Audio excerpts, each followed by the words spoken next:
De nouveaux éléments dans la polémique après l'expulsion d'une résidente de 94 ans d'une maison de retraite à Chaville dans les Hauts-de-Seine. L'un de ses fils, gynécologue de profession, a dénoncé sur Europe 1 ce matin le renvoi de sa mère au prétexte que ses enfants ne payaient pas. Il a affirmé par ailleurs rendre visite personnellement toutes les semaines à sa mère et cela depuis des années. Invité d'Europe 1 dans ce studio, Richard Clavry, bonjour. Bonjour. Vous êtes co-directeur du groupe de maisons de retraite Beau Soleil et ce témoignage et ces accusations que vous avez entendues ce matin sur Europe 1 vous ont piqué à vif. Pourtant, hier, vous avez reconnu votre maladresse. Bien sûr, hier c'était le temps du mea culpa. On a fait une maladresse dans le fait d'avoir accompagné la personne à l'hôpital plutôt que de la raccompagner chez nous, alors que nous voulions faire une reconduction à domicile et impacter la famille qui a enfin réagi. Je m'indigne ce matin contre les allégations du fils. Je rappelle qu'il faudrait poser les vraies questions dans ce débat. Pourquoi est-ce qu'une famille ne s'occupe jamais de sa mère ? Pourquoi est-ce que des enfants qui ont des moyens, l'un est gynécologue, l'autre est conseiller de gestion de patrimoine, ne se sont jamais présentés auprès de nous pour nous payer ? Est-ce que cette femme était abandonnée par sa famille ? Cette femme était abandonnée. Monsieur dit qu'il vient toutes les semaines. Ce n'est pas exact. À ma connaissance, il est venu une fois. Le 25 décembre, entre 11h et 15h, il a demandé à ce que sa mère soit préparée. Il l'a emmenée à l'extérieur et ensuite il l'a raccompagnée.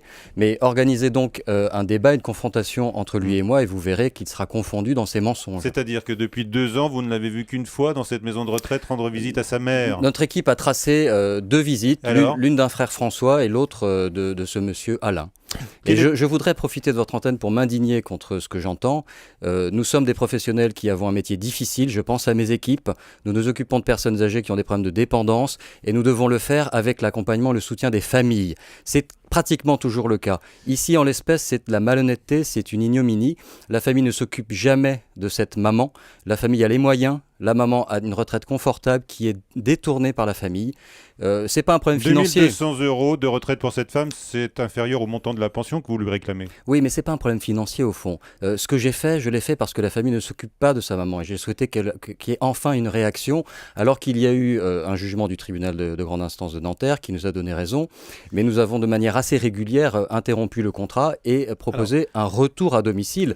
J'entends le terme d'expulsion, mais je m'inscris en faux. Il s'agit d'un retour à domicile. On n'a jamais abandonné une personne. Un point important. Tout à l'heure, à 7h15 sur Europe 1, le fils donc, de cette dame, Alain Proust, a expliqué qu'il avait engagé une procédure, qu'une avocate vous avait contacté au mois de décembre pour essayer de régler ce différend financier.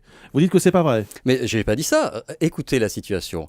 Ce monsieur, on a réussi à le joindre le 18 décembre. On lui a expliqué au téléphone qu'on allait organiser le retour chez son frère de sa maman. Qu'est-ce qu'il fait comme réaction ? Il ne nous rappelle pas, il ne vient pas nous voir. Il fait écrire par son avocate. Vous vous rendez compte ? Il n'est pas venu voir sa maman pour s'occuper de sa maman. Mais vous confirmez ce matin sur Europe 1 qu'en quelque sorte, vous avez expulsé sa mère, vous l'avez prise en otage pour faire réagir la famille. C'est une drôle de méthode. Négatif. Nous n'avons pas pris en otage, nous n'avons pas expulsé, nous avons organisé le retour à domicile d'une personne âgée que nous respectons, qui est très appréciée de nos équipes. Et nous avons simplement offert le retour chez nous. Merci qui était refusé d'ailleurs par la famille. D'avoir donc réagi en direct sur Europe 1 ce matin au propos de ce fils qui était votre invité Bruce à 7h15.